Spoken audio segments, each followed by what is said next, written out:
সবাইকে অসংখ্য ধন্যবাদ। আপনারা যে যেখান থেকে এসেছেন সবাইকে আজকে হিরো আলম আপনাদের ভালোবাসার কারণে আজকে এতটা আসতে পেরেছি।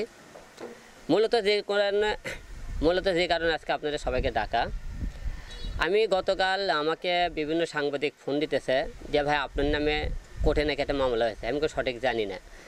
তো আমি আজকে সকালে মনে করেন কোর্টে দেয় আমি মামলার একটা নথি ওঠাইলাম, দেখি আমার নামে নারী শিশু একটা মামলা করেছে।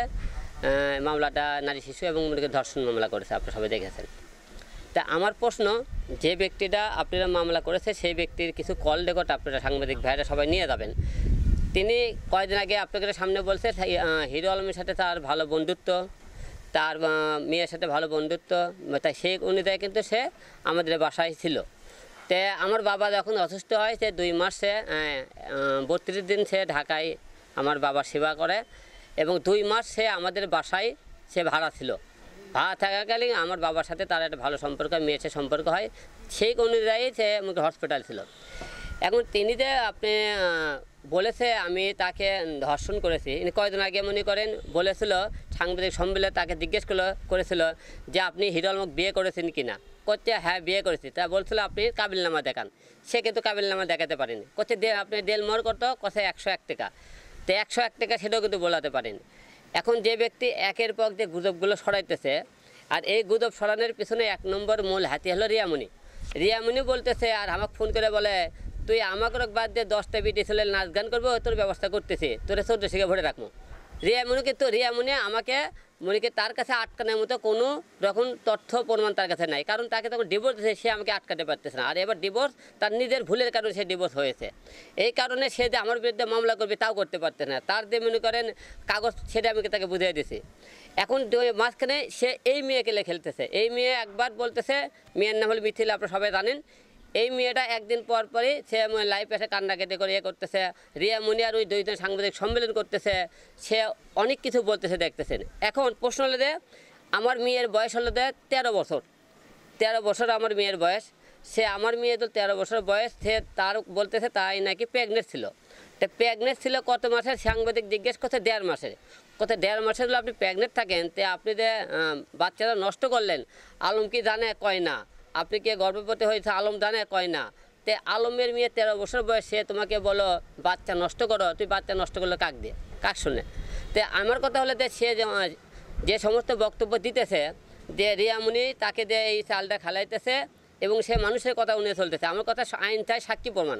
আপনি তাদেরকে বলবেন তার সাথে আমার দল বিয়ে হয়েছে, বিয়ের কাগজ দেখাবেন এবং 4 দল বাচ্চা পেটে থাকে, সে 1.5 মাস আগে বাচ্চা পেটে এসেছিল, সে বাচ্চা আমার মেয়ের কথা উনি সে নষ্ট করেছে, আমাকে সে বলেনি, তা আমি জানিও না।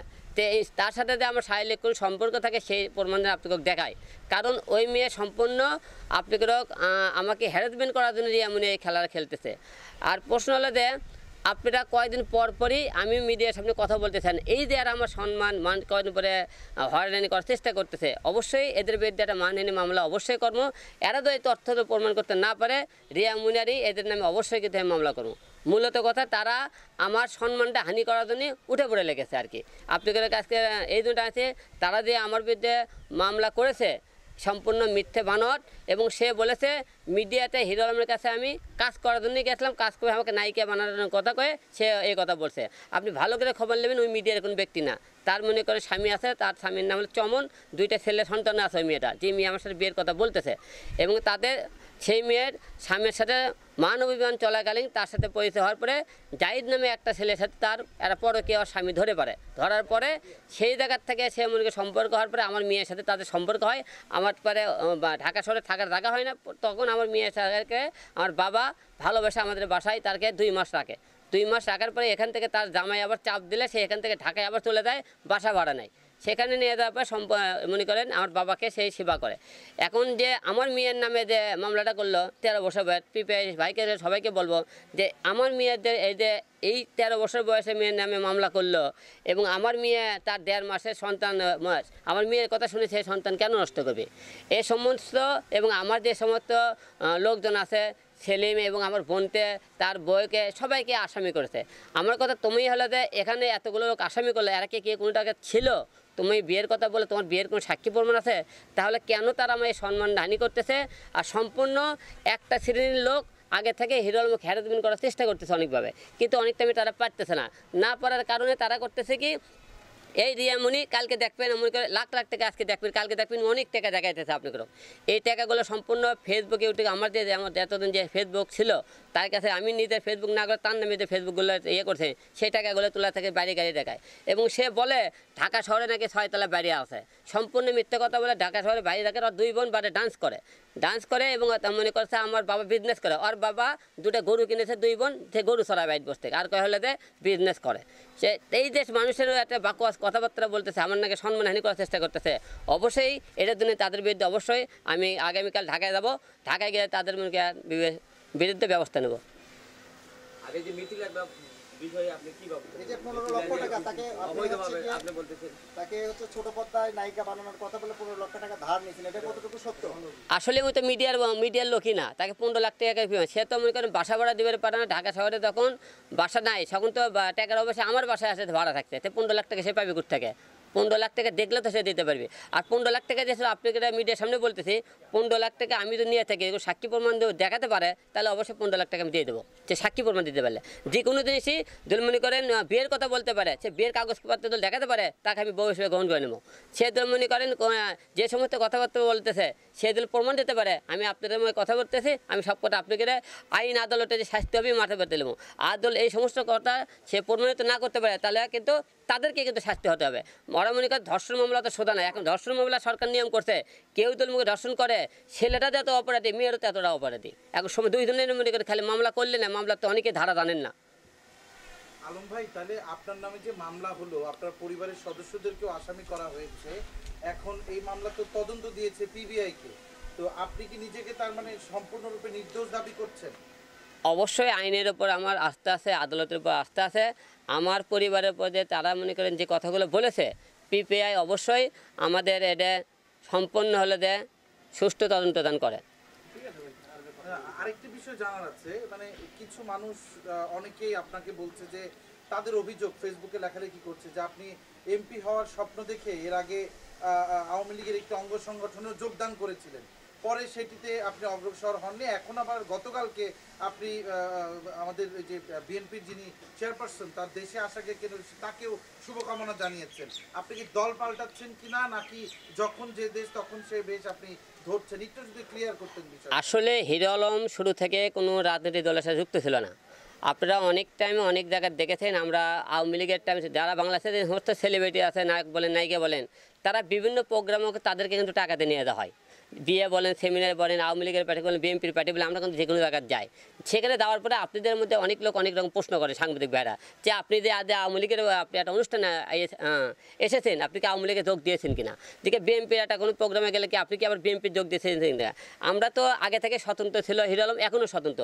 আপনারা আজ পর্যন্ত কিন্তু কোনো দলে মনে করে কাগজ কলমে দেখাতে পারবেন না হিরো আলম এই দলের সাথে যুক্ত ছিল, এমন কোনো দল আপনি দেখাতে পারবেন না। আমি যে কোনো লোক আমরা যে কোনো পোস্ট করতেই পারি, কিন্তু আপনি হলে যে তাই বলে মনে করেন বিএনপির নামে পোস্ট করলে বিএনপির গেছে, জামাতের নামে পোস্ট করলে জামাত গেছে, আওয়ামী লীগের নামে পোস্ট করলে আওয়ামী লীগ, তা না। আমরা যেহেতু আমরা পাবলিক ফিগার, আমাদেরকে লোকজন ফলো করে, দেশের যে কোনো ভালো মন্দ কথা আমরা অবশ্যই আমাদের পেজে কিন্তু লিখতে পারি। আমরা একটু জানতে চাই তাহলে হিরো আলমের এখনকার স্ট্যাটাসটা কি, আমাদেরকে একটু খোলাসা করে বলেন। আপনার সাবেক বর্তমান এই যে এখন যে ওয়াইফ, কেউ বলে 4টা, কেউ 5টা, কেউ 6টা, এটা তো একমাত্র আপনিই জানেন যে আপনার আসলে আপনারা কয়দিন ধরে সবাই জানেন আমার 3টে বিয়ে হয়েছিল। আপনি প্রথম পক্ষে বইয়ের নাম সুমি জানেন, দ্বিতীয় পক্ষে নুসরাত, তৃতীয় হলো আপনার রিয়ামণি ছিল। 3টে মনে করেন 2টা মেয়ে মিডিয়ার মেয়ে ছিল, একটা আমার মনে করেন হলো গ্রামের মেয়ে ছিল। এখন আমার 3টে বউ কী কারণে সেটা কিন্তু আপনাকে উদাহরণ করে দিয়েছি। মনে করেন আমার প্রথম বউ মনে করেন সুমি, যে আমার মার সাথে ঝগড়া করে বাসা থেকে বেরোতে, আপনাকে গত পর্বে বলেছিলাম যে করছে তুমি বাসা আলাদা করলে আমি আবার আসবো। আমি তো আপনি দেখছেন যে বাসার সামনে কথা বলেছে, এই বাসাটা দ্বিতীয়বার আমাকে করা, এই বাসাটা কমপ্লিট হলে তাকে আমরা আনার চেষ্টা করছি, সেইটা আমি শুনছি সে আরেকজনের সাথে মনে করেন বিয়ে বসে গেছে, তা আমরা জানি না। দ্বিতীয় নুসরাত, আসলে নুসরাত আমার জীবনে আসার পরে বললো আমি তোমার সাথে সংসার করবো, সব কিছু করবো, কিন্তু আমার 10 জনের সাথে শুটিং করতে দেওয়া লাগবে, আমি তোমার সাথে বিয়ে হচ্ছে নাই হওয়ার জন্য। তখনই নায়ক যখন করে না 10 জনের সাথে শুটিং করা দেবে না, আমার সাথে করতে হবে। যখন করতে মানা করলাম, সে বললে হিরো আলম পরে কে করছে এটাকে, তা সে আমাকে মারধর করে, আমি গেলাম না। রিয়া মনি ঠিক একই কথা, যে বললে কি 10 জনের সাথে শুটিং করে আপনারা দেখেন, ওরে বললাম তুমি সংসার করবা, আমার সাথে শুটিং আর করে দেয়, ওর কথা না আমি সবাই হলে দেয়। সে মনে করে আমার কথা আমার শোনে না। আমার বাবা অসুস্থ, হসপিটাল ছিল, মৃত্যু অবস্থায় ছিল, মারা গেল, সে বিভিন্ন ছেলে নিয়ে কিন্তু নাচ গান করে ভিডিও বানায়। এখন এটার প্রকৃত চাল হল রিয়ামণি। এই মেয়েটাকে তো মূলত খেলাইতেছে রিয়ামণি, যে সাংবাদিকের সামনে কথা বলে, মেয়ে মানুষ তো কাউকে চেনে না, উই কিন্তু সাংবাদিকের সামনে নিয়ে যাইতেছে। এবং উই আর মেয়ে আবার দেখবেন ওরা 2 দিনে সেই যে গালাগালি তারকে কল রেকর্ড শুনবেন, 2 দিনে সেই গালাগালি তারা, আবার 2 দিনই গলা ধরে ঘোরে, 2 দিনে করে মনে করেন হলে আমার নিয়ে মামলা করতেছে। তার এর মধ্যে বোঝা যাবে মূলত টার্গেট হলো রিয়ামণি। এখন একটা রিক্সাওয়ালা দেখলো থু মারে, হ্যাঁ, কারণ তুই বাপ হলে তো অসুস্থ ছিল হসপিটালে, তুই হলে নাচ গান দেখলি ইস্কালা থু মারে, কিন্তু মুখ দেখাতে পারতে না সমাজে, রাস্তাঘাটে বাড়াতে পারে না। এখন এরই পরিকল্পনায় আমার সম্মান কি এটা হানি করা যায়, এই জন্য সে করতেছে কি, এই মেয়েটাকে নিয়ে খেলতেছে। আপনার সবাইদের বাংলাদেশের একটাই নিয়ম, পুরুষকে দমন করার জন্য নারীদের দমন করতে হয়। পুরুষের কোনো ডিস্টার্বেলি কয় যে ওই পিয়ের চরিত্র খারাপ, ওই মেয়ের চরিত্র খারাপ, ছেলের চরিত্র খারাপ, আমরা ছেলেরা দিই দোষ মেয়েকে, মেয়েরা ছেলেকে রোগ দেয়। মূলত চরিত্র খারাপ কার আপনারা কিন্তু দেখবেন ছেলেকের উপরে মনে করেন মূলত উঠতে আসে যে ছেলেরাই খারাপ, কিন্তু ছেলেকে কথা বলে ঠিকই কিন্তু প্রমাণ করতে পারে না। তাহলে মামলাটা করতেছেন কার কার নামে এখন, নাকি এখন মামলা করবো আমরা রিয়ামণির নামে, মামলা করবো আর মিথিলার নামে, কারণ এরা 2 জনে মনে করে আমার সম্মান হানি করতেছে। এবং এর সাথে যেগুলো সাক্ষী আছে, যে আমার মনে করে আমাদের কিছু চেলাপেলারকে বৌডার 2-4 জন দিচ্ছে সাক্ষী, তারপর আরও মনে সেরকম কিছু চেলামেলারকে মনে করে নিয়ে উস্কানি দিচ্ছে। যে সমস্ত উস্কানি দিতেছে তাদের আমি কে তাদেরকে উস্কানি দিচ্ছে, তাদের বিরুদ্ধে ব্যবস্থা হবে। কারণ আমি 2 দিন পর পরে আপনি কি মিডিয়ার সামনে এটা কেন এত কথা বলবো, এই আপনাকে কেন 2 দিন পর কথা বলো, আমার সম্মান হানি করার উঠে পড়ে কেন লাগছে? আমার কথা তোমাকে ডিভোর্স দিয়ে দিচ্ছি, তোমার মনে তুমি, আমার মনে আমি, তুমি কার সাথে গান করো নাচ করো, আমি তো একবারও বলতেছি না। আমি তোমার অন্য জনের সাথে নাচ গান